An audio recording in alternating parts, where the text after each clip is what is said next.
Good morning, seniors. While the other students, 9th, 10th, and 11th graders, are doing STAR testing today, I wanted to use this time to accomplish a few things with you as well. I wanted to talk with you about a concept called a growth mindset, and also wanted to take some time for you to complete a preliminary post-secondary intentions inventory, letting us know what you're planning on doing after graduation. And then also wanted to give you some time with your peers. When you talk about that growth mindset, you talk about what you're going to do after high school, that you can share that with one another as an advisory, and using that opportunity to kind of hear what your peers are doing, whether that be for your college, to your college, going into the military, going into the workforce, or maybe you just don't know yet. But that would be a great opportunity for you. Most of you have been together for 4 years.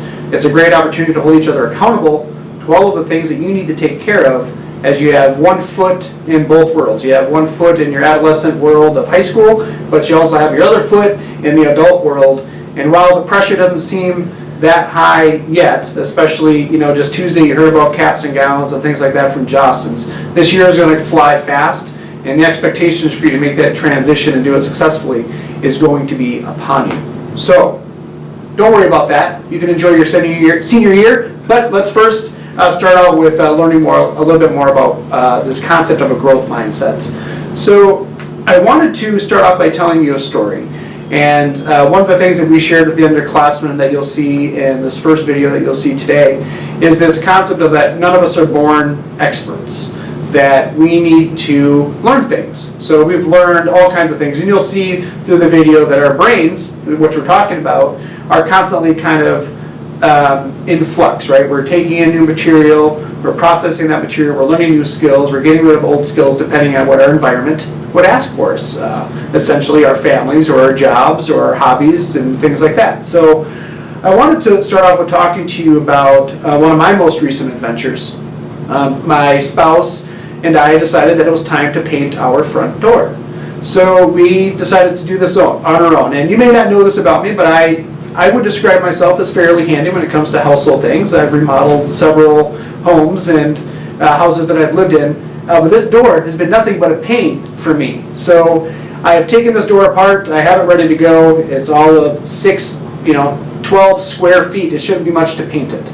But we want to paint this door so it's perfect, so it looks like that smoothness of like the front of a stove or a dishwasher or something like that. So I am now going on my 5th attempt of this door. So my first attempt felt pretty confident, had used a paint spray that I've had for a while, and during painting with a sprayer, something I was comfortable with, a skill that I have acquired, it broke.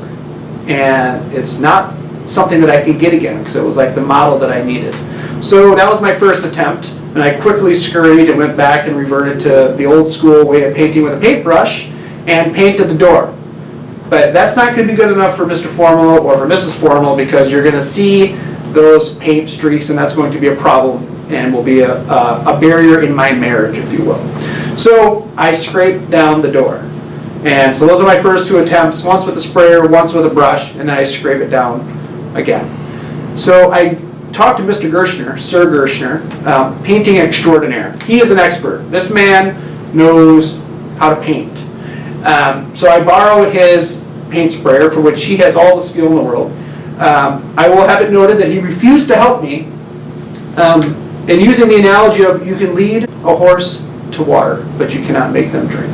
Meaning, you're on your own, kid, so figure that's wrong. Did I get that wrong? Why'd you look at me like that? Yeah, that's the one. Yeah. Or you can teach a man to fish and then they can fish for life. Whatever it might be. But I think you get the gist of what that analogy is. So, he refuses to help me. I build up my confidence. I get his paint sprayer. Door is all ready to go. I spray this door down.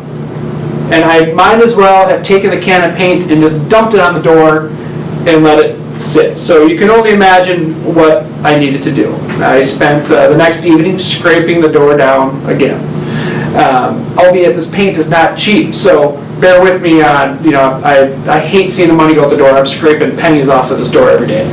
So I get more confident. I talk to Mr. Gershner. I learn some new skills. I get some new tips from him. He gives me all kinds of coaching strategies for which I can excel at this project. So I go at it for my 4th attempt, and I follow all of Mr. Gersh. I'm channeling him, thinking that I can do this door like Mr. Gershner. So I spray the door down. And before I'm even done with the door, I know, like, this is done. I'm going to be scraping this thing over. So I stopped spraying. I thought I followed all the trips. But again, I'm still not an expert because I'm not very good at it. So I am now at the position where I could give up on this door, right? I could throw it away. I could buy a new door. I could ship it off and pay someone $500 to paint it for me. But when you talk about that growth mindset, you know, not saying that I'm perfect in every way, but I'm going to use perseverance and kind of use some grit to get through it and figure out this skill. So I will be sanding that door down again, and I will be accomplishing that task. And at some point, hopefully I can show you a picture of the perfect door. But with that being said, that's kind of how life is going to go, right? Like, there's going to be things that come up for you that you're going to need to learn. And this video is going to talk about that piece. And you can talk about the things as an advisor about, yeah, what is that one thing that you in that room know you're better than anybody else at? And talk about that process for which you get there. You're going to hear about specific people in the video that have been remarkable. And they talk about this concept of, like, they did what every average person could do, but they did it more than average so that they could become the expert, which anyone can do if they're passionate about something. They have that perseverance and they have that grit. So I share that with you, and I share that story with you because the concept is kind of lifelong learning, and we're going to learn about that today. So after that video is completed, we're going to have you do that post-secondary inventory, letting us know what your post-secondary plans are. And later during the semester, we're going to share with you your college and career readiness report card from the district. So this is a report card that's going to take all of your student data, how you do in your classes, the classes that you've taken, how you performed on ACT, and let you know if you're ready for a career and or if you're ready for college or two-year college. So that's something that we can, when we get to that point, you might have to make some decisions about what you need to do to continue to get better at something to be successful in that next step.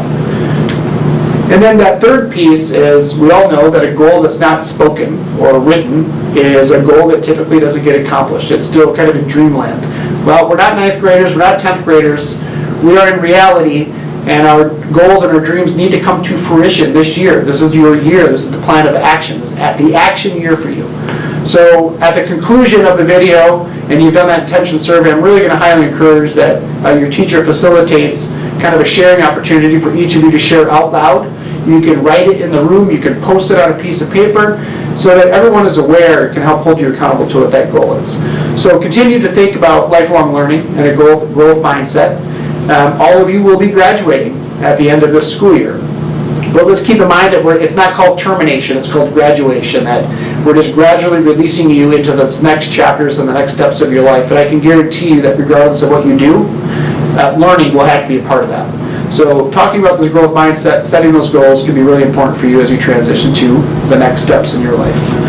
Thank you, seniors, thank you for your leadership, and I look forward to seeing your goals kind of plastered around the classrooms for which you have your advisories. Take care.